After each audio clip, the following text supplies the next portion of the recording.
Super 6 ను divert చేసేందుకు రుషికొండ భవనాలను తెరపైకి తెచ్చారు అన్నారు కొడాలి నాని. టూరిజం శాఖ నిర్మించిన 7 బ్లాక్లను జగన్ నివాసాలంటూ ప్రచారం చేస్తున్నారని ఫైర్ అయ్యారు. రుషికొండ ప్యాలెస్ విలాసాలకు ప్రజలు ఎన్నికలకు ముందే చూస్తుంటే వైసీపీకి సింగిల్ డిజిట్ వచ్చేదని ఎద్దేవా చేశారు టీడీపీ ఎంపీ కలిశెట్టి అప్పలనాయుడు. ఇక రుషికొండ ప్యాలెస్లోకి వెళ్ళలేకపోయాననే బాధ జగన్లో కనిపిస్తుందన్నారు ఆయన.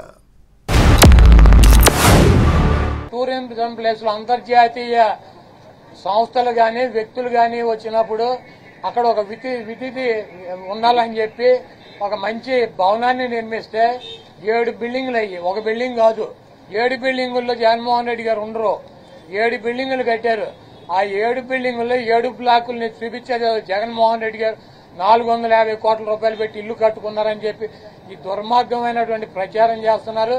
ఇవన్నీ కూడా ప్రజలు గమనిస్తారు. చంద్రబాబు నాయుడుకి ఇచ్చినటువంటి వాగ్దానాలు నెరవేర్చలేక నీకు సూపర్ 6 లో పెట్టినటువంటి వాగ్దానం 1500 రూపాయలు ఇస్తానని చెప్పావా, చెప్పలేదా? 18 సంవత్సరాలు దాటిన వాళ్ళకి రేపు 1వ తారీఖు నీకు దమ్ముంటే 20 లక్షల మంది నిరుద్యోగులకు 3000 ఇస్తానని చెప్పావా లేదా?